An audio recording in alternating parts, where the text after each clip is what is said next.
I have a dream, oh, I have a dream. Red, white, and blue, fly free, fly free. I believe, oh, I believe.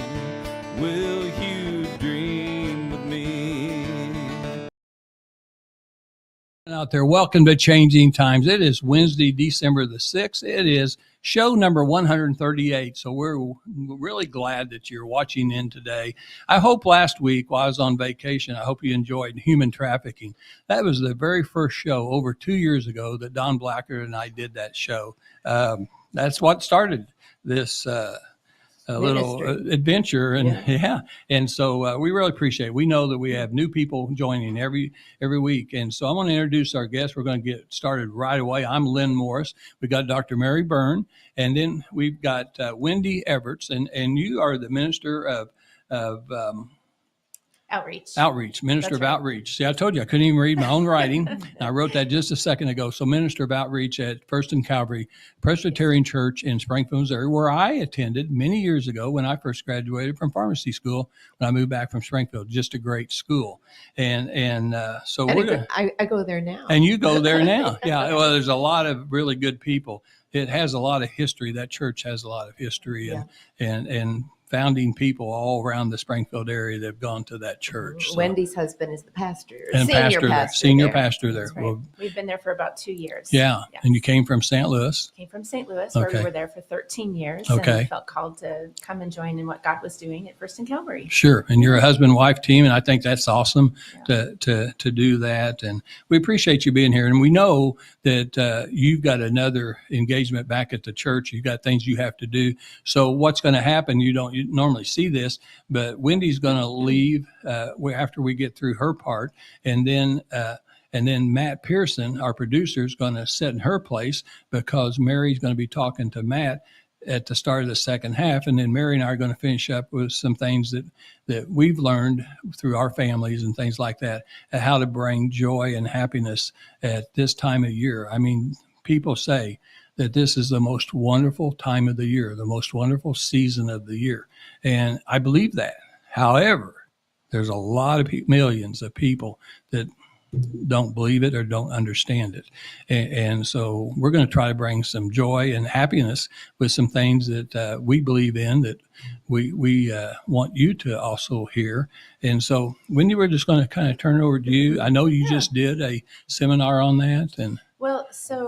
I can't actually claim what the seminar, like the content of the seminar. There's an organization called Grief Share, and Grief Share is something that a lot of churches around the area do all over the country and possibly all over the world. And I'm actually not an expert on Grief Share. I just did it for the first time, but I found it to be an incredible program, and it's available to anyone, and talks about there's an ongoing Grief Share program that lasts 10 weeks, but there's also one that's just a 2-hour segment just on surviving the holidays. And it's an amazing resource for anybody who might want to sit with the content of that just for a couple hours. But the belief is that there's ways to just come together and sit with that grief for a little bit and kind of help each other out. Right. Well, I tell you what, and at this time of the year, I was just thinking because my daughter, one of my daughters, Mandy, her husband just lost his dad last week. While we were on vacation in Florida, we weren't able to go to the funeral. He passed away, and they had the funeral last week while we were gone. So, there's a family that's missing a family member, just like you missing your husband for the first Christmas, right? That's right. And my daughter lives in Seattle, so I did not have family around for Christmas. Yeah. So see, we don't know what everybody else is going through. That's right. But it was other people's generosity and awareness that I might be alone for Christmas that offered me invitations to join them. Mm-hmm. And that's part of what I think we need to talk about. Yeah. Sure. And one of the things that the Grief Share holiday program does, and I don't know if I really love the name Surviving the Holidays, because I think that's one of the things that we all mentioned isn't there something that could say thriving in the holidays? But I think that the reality is that that with some people who've lost loved ones, especially during the holidays, that it does feel like that. Or being happy Yeah. or finding more joy during the holidays. Yeah. I'll tell you, my mother's mother died in December as a result of a car accident, and she was buried Christmas Eve. Yes. And I didn't Yeah. understand through my childhood why my mother was so. She was a master at making the holidays for everybody else, but Christmas Eve she went to her room and stayed there. Mm-hmm. I didn't understand it was PTSD. I didn't understand that it triggered an emotional mindset for Yes. her, and she didn't even understand it, and Mm-hmm. that we had to as a family work that out together. And I have to tell you, she died when she was 90, but those last 3 Christmases I spent with her, she understood. She was in command of herself, and she wanted to minister to other people, which ended up just being Tom and me at the time, because we joined her for Christmas while the rest of the family did their things in different parts of the country. But the point is, you can grow stronger through this if you understand Mm-hmm. what's triggering your reaction. Yeah. I love the way you said that trigger is it, because I think that it's almost like, as someone who has a certificate in spiritual direction, what I've learned, how I would describe it is that every cell in our body remembers the loss. So even if we don't think that it's a big deal, our cells just kind of come together and grieve, and we don't have any control over it. It affects our body, it affects our mind and our spirit.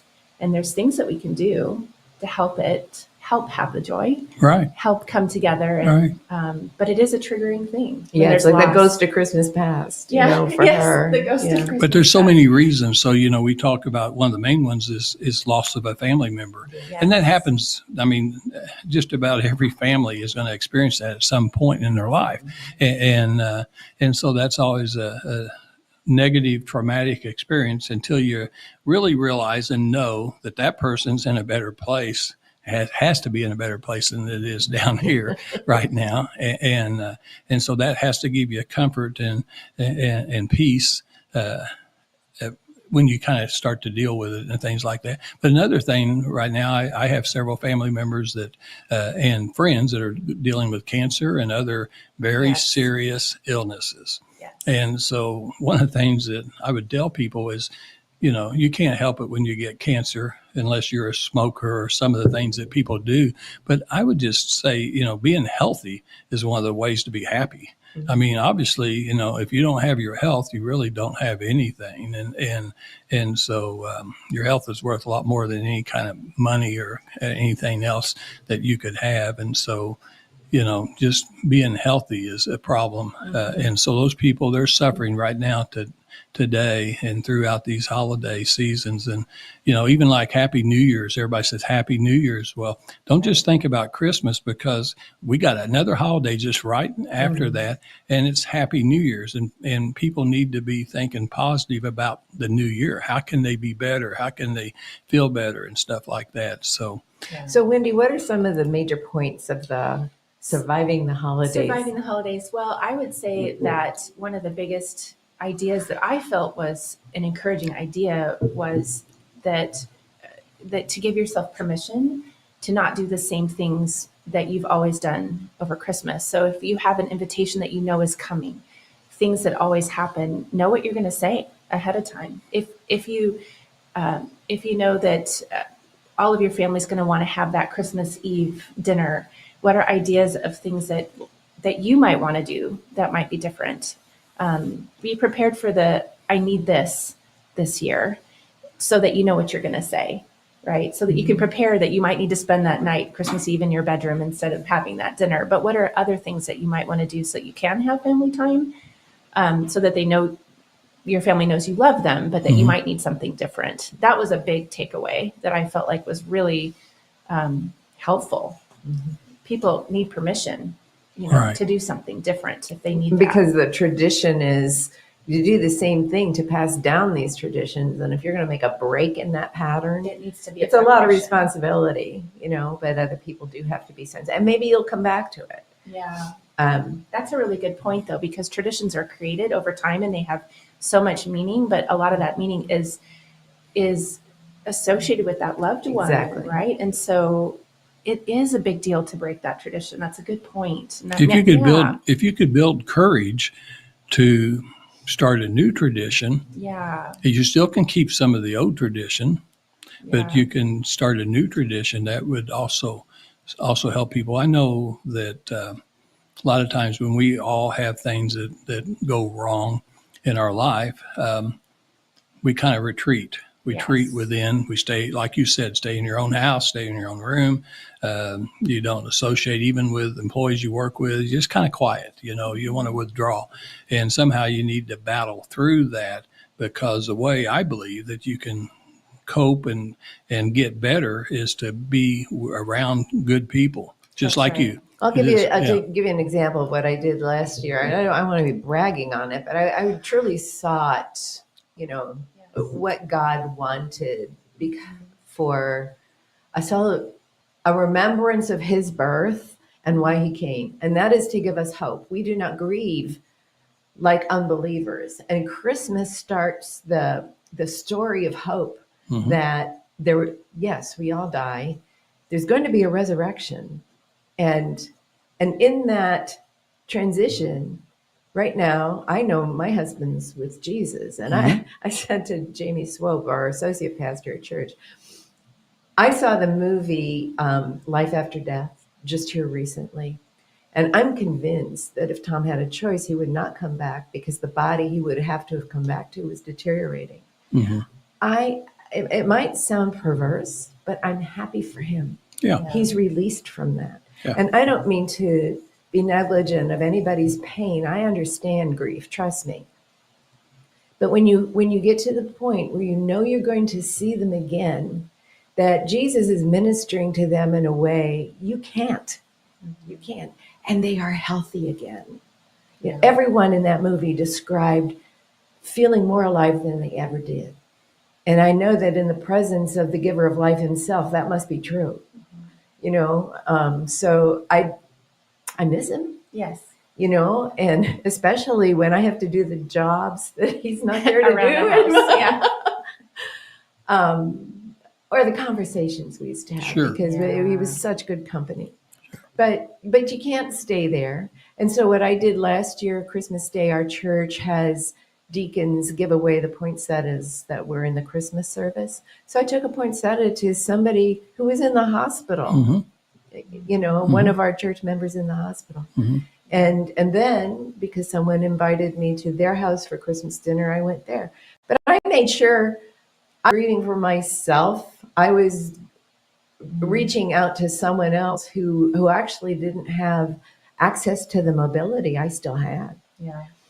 So it's a shifting of the focus from yourself to somebody else, and sharing, knowing that Jesus is the center of both of your lives. Yes. Well, that's that act of kindness. That's one of the most important things that a person can do. It doesn't really cost anything Yeah. to be kind, Especially if the church you provides already the flowers. I was going to say, you already had the poinsettia bought, Yeah, that's right. and so you just did an act of kindness, and almost I can't imagine anything that when you do an act of kindness for someone else, how it can't make you feel better. Yeah. So that's one of those things that has to uplift you too, and I think that's important. So Wendy, what else do you think that? Well, I can share another thing, but I was going to reflect off what Yeah. Mary said as a testimony of how this could work is, I have a neighbor. When we moved into our house, we lived in this really beautiful 135-year-old Victorian, and on the block there's another woman who is married to a guy named Bob, and he was struggling with dementia. And so sometimes he would knock on my door while I was cooking, and I would let him in, and I'd say, "Bob, come on in, I'm cooking." And I would sit him down with a cup of coffee while I cooked, and I would say, "Tell me all the stories, Bob." And he would repeat things over and over. And so we had him for Thanksgiving, and just really enfolded them into our life these last couple of years. And so when Bob finally passed fairly recently, I invited his wife to Thanksgiving last year. And she just looked me in the eyes, and kind of what I was talking about, she knew her response. She said, "I just couldn't do that because Bob had such a good time here and you cared for him so well. I just need to not spend Thanksgiving with you, but I'm going to have my brother over. And instead of turkey, we're going to have roast chicken, and we're going to have all these things. And she did create family around her. So she didn't isolate herself. Yeah. She did have a different experience with different kinds of food. But she created her own experience. The second thing I would say that would move it to the next point that Grief shares in the Holiday Thriving videos is that during a time of a family or another experience, that you might create the presence of your loved one with some memory of them that would maybe be, so for example, Bob, my neighbor, if I wanted to, I might put a cup of coffee at the table where he was sitting, right? If I wanted to remember Bob or have him there, that there would be something of him that we would put in the room with us, just to say, let's just take a second to be joyful about who this person was and remember them. And that's another key thing that could provide joy for us. One of the things, Dr. Byrne and I, we went to a dinner out at some friends of ours out in Sparta, Missouri, and it was just a great evening. And one of the things that we do with our family and at Thanksgiving, and then I'll say what Christmas. So at Thanksgiving, we like to go around the table before we eat and before we say a prayer. We like to go around and share something that you're thankful for, that you've been blessed. And it's interesting. So I got my grandkids, I got my young grandkids, I got ones that are out of high school and college now, and then us older people. So we got all these different age groups, and it's kind of interesting. And I don't like to just go one time. I like to put them on the spot a little bit and have them go 2 or 3 times. Go think a little deeper what you're thankful for. Okay. Yes. And that's interesting. And then at Christmas time, you're talking about memories and things like that. One of the things that we're doing, because we're moving out of a large house, we're downsizing, and we bought this newer, smaller place. And this will be our last Christmas for my whole family. And so in having 15, we're going to have an open house the Sunday before, and then we'll have even more people at Christmas Eve, because we do ours Christmas Eve. But one of the things we do this year, and we've done it a little bit in the past, we're going to have everyone bring pictures of the past, because we all look different from the time we were first married and now my age today. So all of our kids and everybody's supposed to be bringing pictures. And it's going to be interesting just kind of passing the pictures around, because that's thinking of the memories of the trips, the vacations, the things that we've had, the pleasant things. I think if people would do that, again, that's not costing anything to do. And extremely meaningful. Yeah. I also think what resonates with what you just shared too is that I've noticed that some family gatherings or friend gatherings, we have friends that we have become family in our lives, that we have such a tendency to just eat and then leave. And I think that one of the movements that would create more joy or meaning is that we come up with things that would really help even the teenagers engage as well, that would help them. Maybe they could even come up with it so that they would own it, but some sort of meaningful activity, and maybe not just sharing if that's not it, but like maybe there would be things that you could do. They have those ornaments at Michael's that just are wood that you can write on, and just, what's a word that commemorates your year and your faith growth this year. There's a family I visit for the holiday dinners, and their grandchildren bring the board games that they want to play. Yes. And it's usually, one of those charade. It's not a board game, actually. What they like is that charade where you kind of make a fool of yourself in front of somebody. My favorite. Those are my favorite. And then they do this structured game, but everybody's in on it. And the kids picked it. Yes. So it's fun. I'll tell you one thing that we do, and Tom was our driver one year.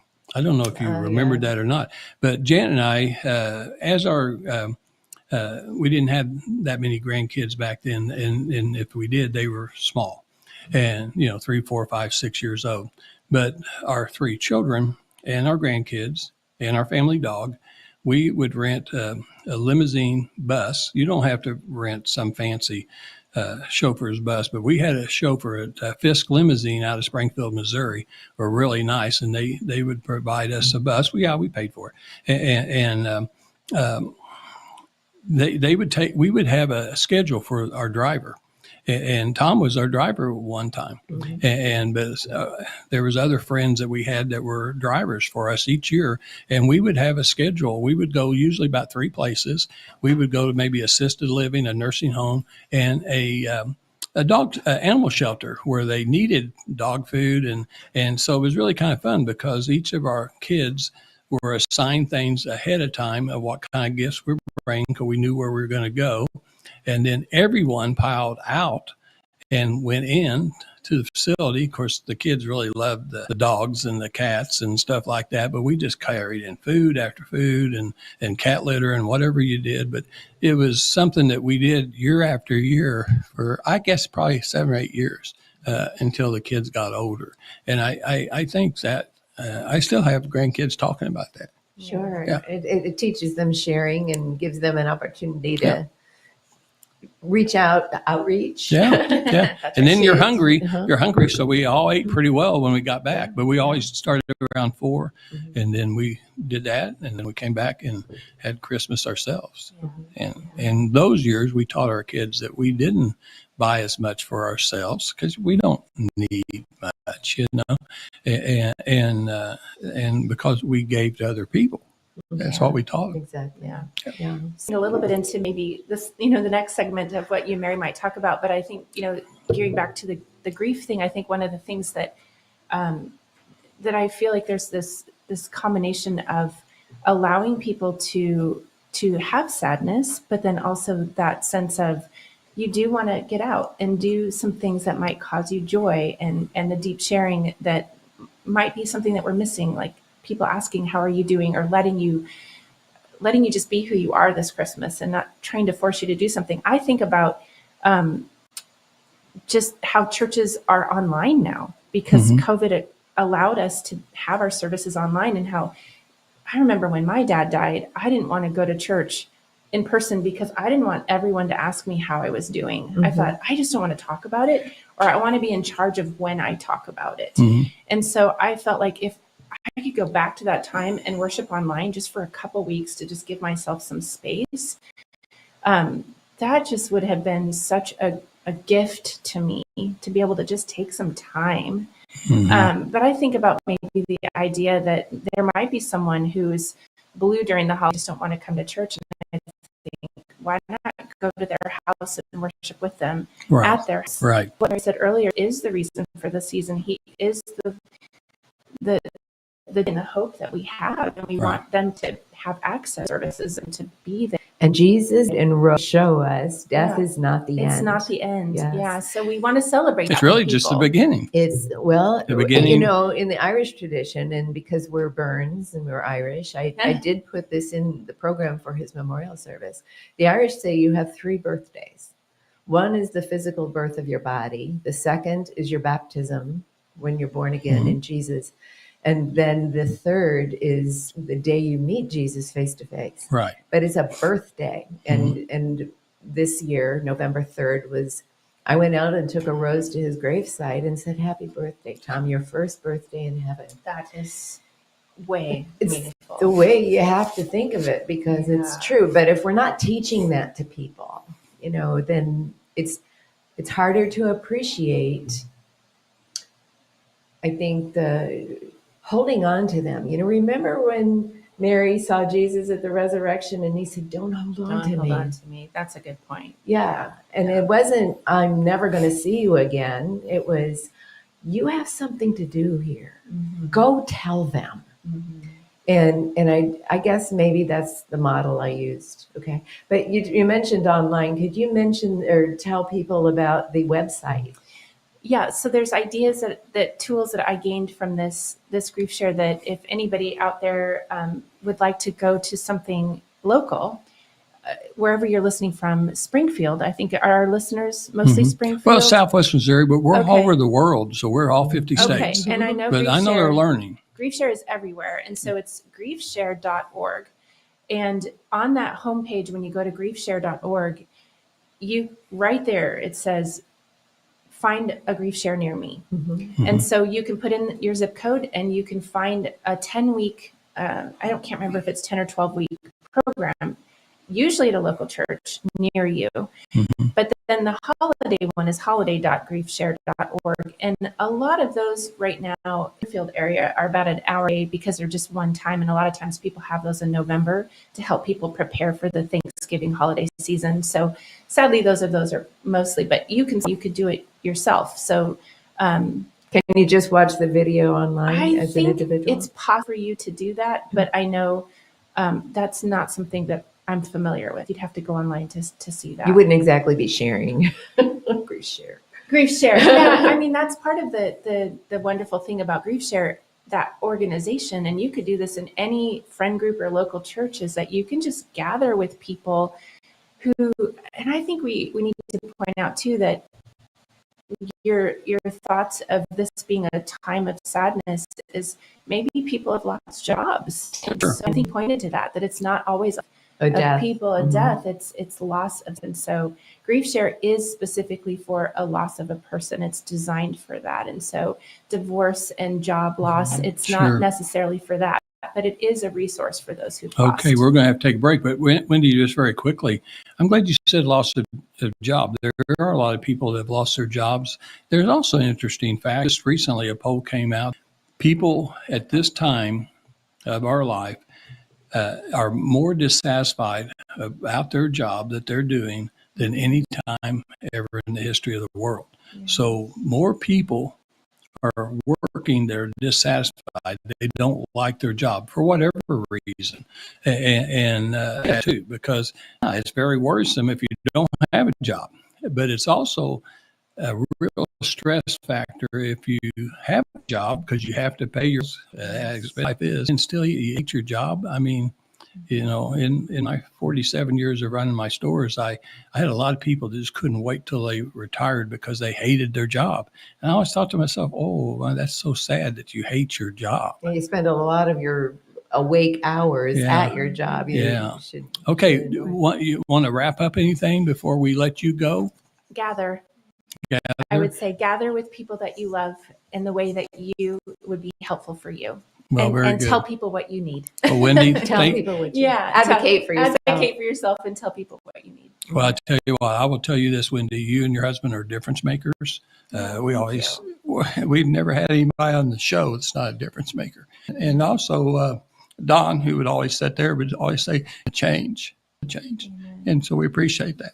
Amen. All right. It's a pleasure to be here. Thank Merry you. Christmas to you. Merry Christmas. All right. Okay, we're going to talk about our sponsors, and we're going to have Matt trade places with Wendy, but we've got a tremendous group of two sponsors right now. Brad Pistow is a certified fiduciary financial planner located in Ozark, Missouri, and his phone number is 417-581-9222. 417-581-9222. I know we got people listening all over the country, but Brad is licensed in 3 states, but he knows people in the other 47 states. And so he is absolutely one of the very best financial advisors for retirement planning. Never too early to start thinking about it.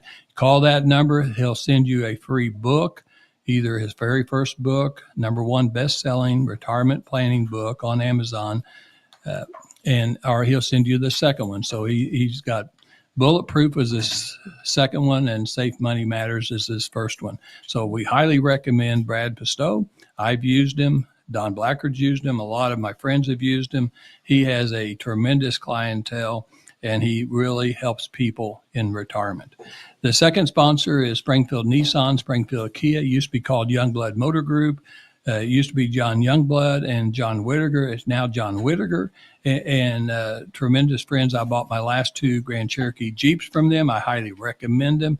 We don't have anybody on the show that are sponsors that we wouldn't use ourselves and continue to use. And so they're located at 3525 South Campbell in Springfield, Missouri. They have the Nissans and Kias on one side, and very across the street on Campbell Street, they have all the used cars. Most of those used cars are certified cars. That means that they have been inspected, thoroughly gone through. And when you drive them off the lot, they're not going to tear up on you in 30 days or even 6 months or a year. They're very highly checked over and making sure that they're going to be reliable cars. So they've been in business over 43 years, one of the longest run family business in car business in the Southwest Missouri area. So highly recommend them. So that's our sponsors today. We appreciate those two sponsors. And so, Mary, we're going to let you talk to Matt. Matt Pearson is our producer. We're all volunteers here at this organization, so we really appreciate Matt. Well, I heard you all talking this morning about something that you were doing. So Yeah, for me, I remember it was the recession in 2008 and 9. That was a terrible one. When people were talking about, Christmas is going to be hard on us this year because of this recession. And I said, let's have a Cratchit Christmas. And they're going, what? Well, here's your English literature. Okay. Christmas The Carol. Carol by Charles Dickens, talking about, easing the financial burden. You can get various versions of the movie of the Christmas Carol for free on YouTube. wow. You just have to go out there and actually there's a lot of classic Christmas movies you can get for free on YouTube. Yeah. So if you already have a computer, that would be the first thing. But there's a lot of ways to have gatherings around good, festive, entertaining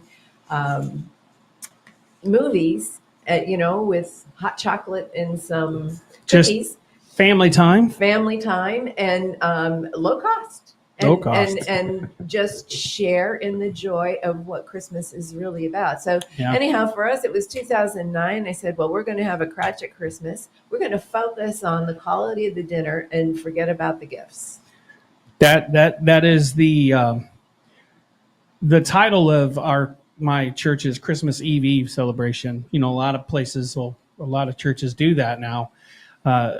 And we're writing the skits ourselves, and the whole sermon series is titled Simply Christmas. Yes. And when I was a kid, I was always, I don't know, I didn't like Christmas music, and I figured out as I was older the reason why is because I would like the way people celebrate come to mind, and it's all about presents, and it's all about food, and what am I gonna get? Kids are making out little letters to Santa about what they want, and really the best gift that we have that has been ever given in the history of the world is Jesus's gift to us, and that's he took on our sin, he took on our shame, he died because of it. He went to hell and rose again in 3 days. He did that for me. And I'm like you guys, I'm floored by it. Just when he took my sin upon his person, God had to leave his presence. And this is a man who's lived his entire life up until this point with the presence of God close, near, and dear inside of him, just with him every step of the way. And the Holy Spirit, once he got baptized, descended upon him like a dove, which is a really good analogy in that doves are very skittish birds. So if you make the wrong move, they'll fly away. Mm-hmm. But if you stay the course, they stay with you. Like they won't fly away if you're not moving real fast and you're not doing mean things or whatever. So when he took my sin and my shame and my guilt upon himself, God had to depart from him. And I believe without a doubt that Jesus knew every single sin of mine that he paid for. Mm-hmm. And you too, mm-hmm. Everybody. Yeah. He took those all on at the same time. All of our sin. And I know that if I were to be the only one that ever accepted it, he still would have went to that cross. And that blows me away. Yeah. And so Christmas for me, like my dad, you guys were talking about loss. Mm-hmm. Holidays are really hard. Yeah. when you spend your whole life, and my dad was my best friend. He was an amazing man. Loved Jesus, prayed for everybody. Christmas was never about presents, although he did always try to get everybody a little something. Just one thing. Yeah. But it was all about, and Christmas and Easter were his two favorite holidays because of why we really celebrate them. Why we go to church. Yeah, Easter specifically was his favorite. So every year around Christmas and around Easter, I kind of start to get quite melancholy, because, Dad taught me what it was to love somebody with the love of Christ and not be judgmental. And, we never put up decorations around the house growing up. We didn't have a bunch of lights. We live on a dead-end street, but it made it very, very much more complicated if you have to stress out and go, I got to hang the lights up. And then you got to think about taking the lights down when they're done. And, and new mothers this time of year, I mean, it's a tremendous stress, especially if you have a family already with other kids, and now you've got this new baby, and you've got to make the holidays for other people. We need to be sensitive to the stress level people are experiencing because of other wonderful things in their lives, or maybe not so wonderful, but sometimes wonderful, like a baby. But it is, everything comes with a stress, and we have to, I think, like Wendy said, give ourselves permission to do something different. Maybe to cut back, to focus, and to help other people focus on the true meaning of what this is. And Jesus himself was poor. Right. There's no reason to try to be hard on yourself because you can't outdo, what do they say, keeping up with the Joneses. We don't do that. Or the Kardashians. Make it a thing. Horrible to say, show. That's sorry, everybody. That's if you like that show, I apologize, but I'm not sorry. That's. Well, Matt, I appreciate what you're sharing because one of the things I want to make sure that people realize that's out there watching today and hearing what we're saying, I think it's perfectly normal to feel the way that people feel. So you're going to be sad. You're going to be missing someone. You're going to be concerned about your own health. All these different things. Or you lose your job. I mean, all those feelings are normal. So I don't want people to feel like they're not but normal. Let them be an opportunity to move to the next thought. Yes, you can. And I think a lot of it has to do with kindness. And if you can do a kind act to someone else. So if you know that you're bogged down in depression or anxiety or just whatever you're bogged down with today, you can sometimes get out of it, I think, if you can find someone else like you that needs someone at this particular moment, you can make a difference. Well, and remember it's a kind of a weird analogy, but you're actually an avatar for God. You're actually a vessel of his spirit. And that doesn't stop because of your grief. Yes. Give yourself space and opportunity, but remember his spirit is in you to strengthen you in these times, to guide you and to teach you how you use that experience as an opportunity to minister to others. When it's a fresh loss, you're not, the level of expectation is appropriate for this fresh. I'm not going to call it a wound, but it's a fresh loss. Because Jesus asked you, he says, I'm the giver of all things, but I give and I take away. Your job is to release when I take, because I have something else for you. Right. And you want to hold on to people you love. But they're there. They're there with him. You will see them again. Thank God for that hope. You ask Jesus, what else do you have for me? How do I spend this time? And because that's the gift too. Right. Time is a gift. Yeah. Right. And other gifts you can give people, like I know whenever someone close to me loses somebody close to them, you just feel helpless. You're like, I don't know what to say. I don't know what to do. You don't have to say anything. Right. You don't have to do anything except just be there. I know when Dad died, a lot of people checked in on me. I felt a lot of love, but at the same time, I didn't like feeling obligated to answer people back whenever they'd say, "How are you holding up?" and things. I didn't really want to answer back most of the time. I'd say still standing. Yeah. I'm still standing. Well, I'm here day by day, Yeah. because we were grieving and we were sick. We all had COVID, and it was a horrible time. And I just, that nothing can prepare you for it, but we have hope. Yeah. And you honor his memory. Yes, absolutely. And how do you do that? How do you use his memory as a way to minister to other people? I remember specifically whenever I quit doing drugs and quit partying and came back home. He was there in less than 30 minutes. When I decided I wanted to quit, I said, "Dad, I don't want to do this anymore." He said, "I'll be there in like 20, 30 minutes. Have your stuff ready." So I went home, got rid of every friend I had because most of them were drug addicts. And, I had to. So I started going back to church, and I realized that there was a connection there that I didn't have for the longest time. I grew up in church. I knew that connection until I started to rebel.